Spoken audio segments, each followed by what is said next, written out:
Good morning बच्चों। ये science में अब तक हम लोग जो पढ़े हैं, पिछले क्लास तक पढ़े हैं, जनरल साइंस का हमने पर्यावरण और पारितंत्र, खाद्य जाल, खाद्य श्रृंखला, ये सब आप लोगों को पढ़ाया। आज आगे हम लोग देखेंगे, लास्ट लेसन है ये आपके बुक में, आपके कोर्स का, जनरल साइंस का लास्ट लेसन है प्राकृतिक संपदा का प्रबंधन। अगर पुरानी बुक आपके पास होगी तो पुरानी बुक में लिखा है खाद्य संपदा का प्रबंधन, तो अब इसको बदल करके प्राकृतिक संपदा लिखा हुआ है। तो पहले हम जानेंगे कि प्राकृतिक संपदा क्या है। प्रकृति के बारे में सबको मालूम है कि जिस वायुमंडल में, जिस वातावरण में हम रहते हैं, सबके साथ रहते हैं, प्रकृति का सहयोग मिलता है और हम उसमें जीवित रहते हैं, वह है हमारा पर्यावरण या हमारी प्रकृति। अब उस प्रकृति के दिए गए जिन चीज़ों के द्वारा हम अपना जीवन यापन करते हैं, अपना जीवन आगे बढ़ाते हैं, वही है हमारा प्राकृतिक संसाधन। संसाधन वास्तव में होता है ऐसा पदार्थ या ऐसी चीज़ें, ऐसी वस्तुएं जो किसी प्रयोग में लाई जा सकें या उनसे नया उत्पाद बनाया जा सके या हम उसको अपने जीवन में आगे बढ़ा सकें, ये चीज़ें होती हैं संसाधन। तो ये प्रकृति द्वारा प्रदत्त जो चीज़ें होती हैं उसको प्राकृतिक संसाधन कहते हैं। ठीक है, प्रकृति से क्या क्या चीज़ें हमको मिलती हैं, जो चीज़ हमको मुख्य रूप से प्राकृतिक रूप में जो मिलती है वही प्राकृतिक संसाधन है। जैसे वायु, जल, मिट्टी आदि, इसमें बहुत सारी चीज़ें आएंगी। छोटा सा एक एग्जाम्पल है वायु, जल, मिट्टी, सूर्य का प्रकाश, जिसमें कि जिसकी आवश्यकता, पेड़ पौधे, जंतु, जिसकी आवश्यकता हमको जीने के लिए है। इसी पर एक श्लोक है, एक लाइन है, श्लोक तो नहीं कहेंगे, एक लाइन है धार्मिक ग्रंथों के अनुसार कि वसुधैव कुटुंबकम, नाम सुनी होगी तुम लोग इस लाइन का, वसुधैव कुटुंबकम। इसका मतलब क्या हुआ? पूरी पृथ्वी ही मेरा परिवार है, पूरी पृथ्वी ही मेरा परिवार है। इसका मतलब कि जिस पृथ्वी पर हम रहते हैं उसकी जिन वस्तुओं का प्रयोग करते हैं वह सब मेरा अपना है। तो इस प्राकृतिक संसाधन का दोहन नहीं करना चाहिए, यानी इसका नुकसान नहीं करना चाहिए। लेकिन हम करते क्या है? अब ये प्राकृतिक संसाधन को अगर हम देखें तो इसको दो भागों में बांटा जा सकता है। पहला है अक्षय संसाधन। अक्षय का अर्थ होता है जिसका क्षय नहीं होता है, जो कभी खत्म नहीं होता है, वो अक्षय संसाधन। और क्षय संसाधन जो कि नुकसान हो जाता है, खत्म हो जाता है, उसको क्षय संसाधन कहते हैं। इस अक्षय संसाधन को नवीकरणीय संसाधन भी कहते हैं। नवीकरणीय इसलिए कहा गया है कि यह प्रतिदिन प्राप्त होने वाला संसाधन है। जैसे जब सुबह उठती हो तो वायु आपको कल वाली नहीं मिलती है, आज की वायु मिलती है। सूर्य की ऊर्जा जो है रात में जब हमको नहीं दिखाई देती है तो दूसरे दिन प्रातः फिर नई ऊर्जा दिखाई देती है। यह जो ऊर्जा है, यह जो संसाधन है, जो प्राकृतिक स्रोत है, वह नवीकरणीय है। प्रतिदिन नए रूप में प्राप्त होना नवीकरणीय संसाधन है। क्लियर है ये? इसके बाद अनवीकरणीय संसाधन। अनवीकरणीय जिसका कि नयापन ना आ सके, जिसको हम पुनः बना ना सकें, फिर से हम नवीनीकरण नहीं कर सकते, उसको हम नया बना नहीं सकते हैं। जैसे कोयला है, पेट्रोल है, डीजल है, ये सारी चीज़ें आदि, ये सारी चीज़ें जो है हमारी अनवीकरणीय है। इनका उपयोग तो हम करते हैं लेकिन इनको हम नए रूप में नहीं बना सकते हैं। कैसे नहीं बना पाते हैं? होता ये है कि इनका उपयोग, ये तुम लोग पढ़ी होगी 8th क्लास में कि जो जीवाश्म से ही पेट्रोल जो है खान से निकलती है, कोयला से निकलता है, और ये खाने कहाँ से बनी? कोयला और पेट्रोल जीवाश्मों के द्वारा। तो जीवाश्म क्या है? जब पृथ्वी पर उथल पुथल हुआ और पृथ्वी की सारी वस्तुएं दब गईं, चट्टानों के नीचे पानी के गर्त में समा गईं, तो काफ़ी लंबे समयांतराल के बाद यही चीज़ें जो जीव जंतु और पेड़ पौधे थे, यह सब दब करके अधिकतर ताप और दाब के कारण से ये ठोस अवस्था और द्रव अवस्था में बदल गए। और यही हम लोग खान के रूप में कोयला, पेट्रोल, डीजल ये सब का उपयोग करते हैं। तो होता यह है कि जब कोई खान है, एक बैग सपोज करो कि हमारी पृथ्वी को अगर हम बड़ा सा बैग मान लें और उसमें यह जो हिस्सा है यहाँ ये भरा हुआ है, किससे भरा है? कोयले से भरा है या पेट्रोल से भरा है। इसमें से अगर हम रोज निकालते चले जाते हैं तो क्या होगा? धीरे धीरे यह स्थान खाली हो जाएगा। ठीक यही चीज प्रकृति में होती है। जब हम कोयले की खान से बढ़ती हुई जनसंख्या के आधार पर खपत अधिक होने के कारण से कोयला, पेट्रोल, डीजल का हम उपयोग करते हैं, तो ये जो प्रयोग होता है यह धीरे धीरे खत्म होता जा रहा है, आने वाली पीढ़ी के लिए सुरक्षित नहीं है। तो ये है अनवीकरणीय संसाधन और इधर था नवीकरणीय संसाधन। अब हमको करना क्या है? इस प्राकृतिक संसाधन का प्रबंधन करना होगा। प्रबंधन क्या होता है? मैनेजमेंट, इंग्लिश में कहेंगे मैनेजमेंट। किसी वस्तु को अगर कोई कार्य करने चलते हैं तो उसको एक सीरियल ढंग से, एक सिस्टमेटिक ढंग से यदि हम उसका प्रबंधन करके चलते हैं, मैनेजमेंट लेकर के चलते हैं, तो वह काम सुचारू रूप से चलता है। तो ये प्राकृतिक संसाधन का भी प्रबंधन करना होगा। मतलब जो प्राकृतिक संसाधन हमारे अक्षय संसाधन है, इनका हमको उपयोग करना होगा और जो क्षय संसाधन है इनका एक सीमित मात्रा में उपयोग करना होगा। यह होता है प्राकृतिक संसाधन का प्रबंधन। क्यों इसकी आवश्यकता पड़ गई? आवश्यकता इसकी इसलिए पड़ी कि जनसंख्या दिनों दिन बढ़ती जा रही है और जनसंख्या बढ़ने के कारण से इसकी खपत भी अधिक हो रही है। जब खपत अधिक होगी तो एक स्थिति ऐसी आएगी कि आने वाले भविष्य के लिए प्रकृति में कुछ नहीं बचेगा।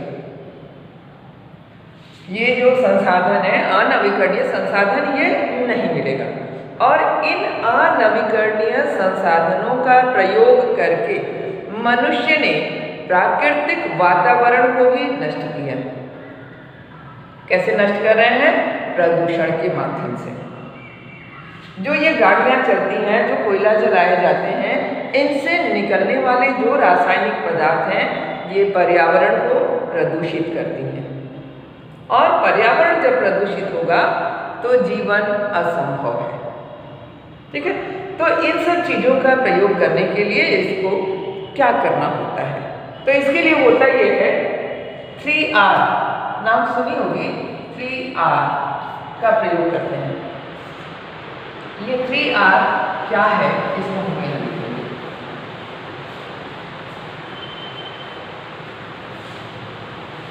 3R में आता है 3 प्रकार के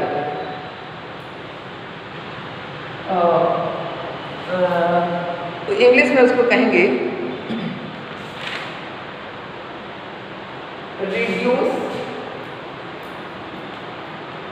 रिड्यूस का मतलब कम करना,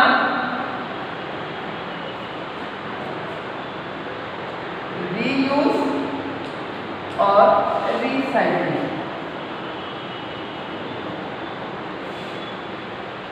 पुनः उपयोग और ये है पुनः चक्रण।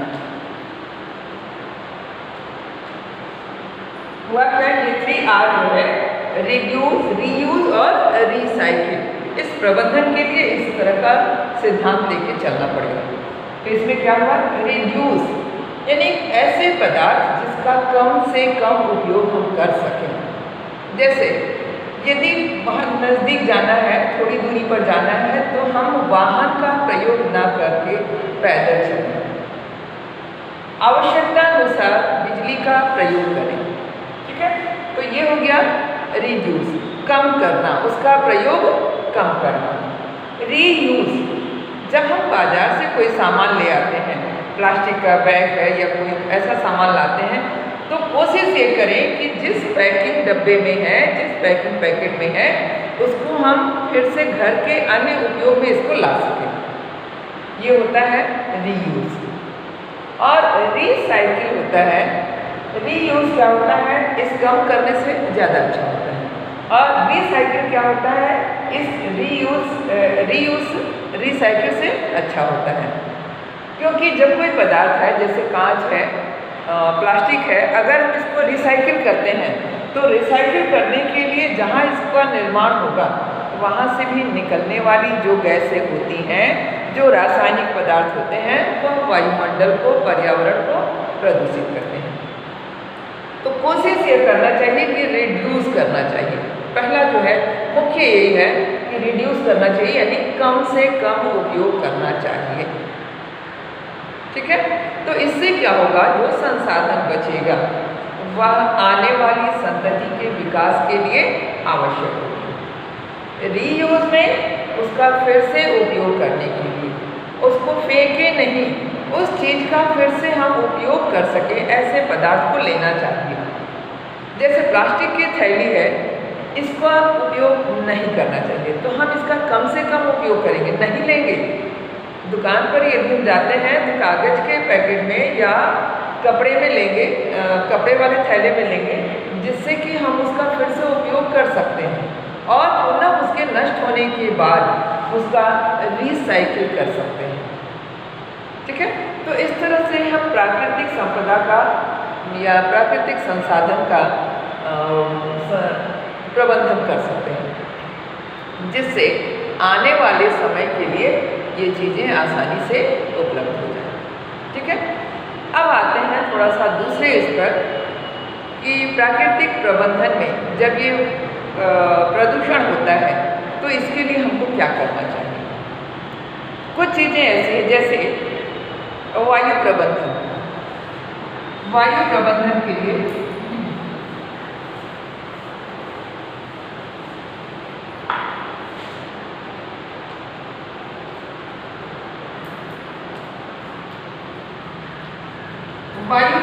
में ऐसे पदार्थों का प्रयोग करना चाहिए जिनसे निकलने वाली गैसें वायुमंडल को प्रदूषित ना करें, या जो वायु निकले फैक्ट्रियों से या कल कारखानों से जो निकलती हैं जो वायु, इसका इस तरह का होना चाहिए कि इसको वायुमंडल में जाने से रोकना चाहिए, वायुमंडल में जाकर के नष्ट ना करें, वायुमंडल को प्रदूषित ना करें।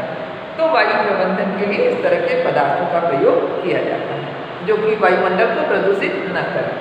दूसरा है जल प्रबंधन।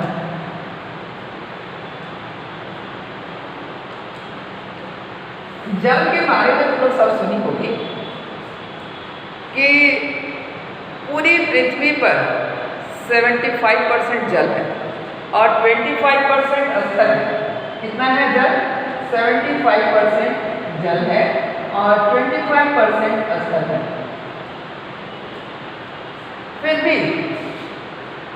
फिर भी पीने का पानी उपलब्ध नहीं है।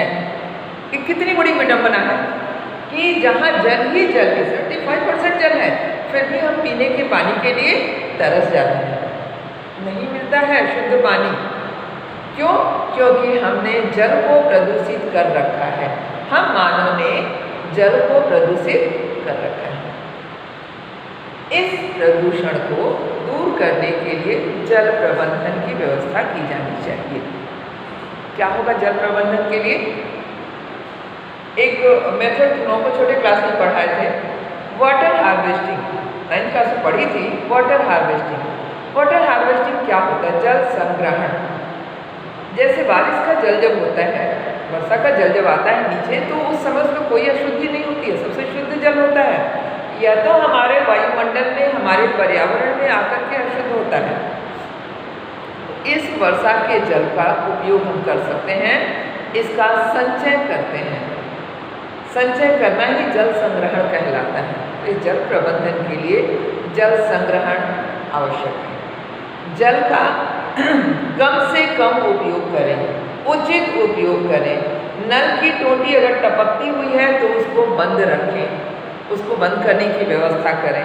तो इस तरह से जल प्रबंधन किया जा सकता है। ठीक है, फिर है मृदा प्रबंधन। मृदा प्रबंधन। मिट्टी का, मृदा मतलब मिट्टी, मिट्टी का प्रबंधन करने के लिए मिट्टी प्रदूषण को रोकना होगा।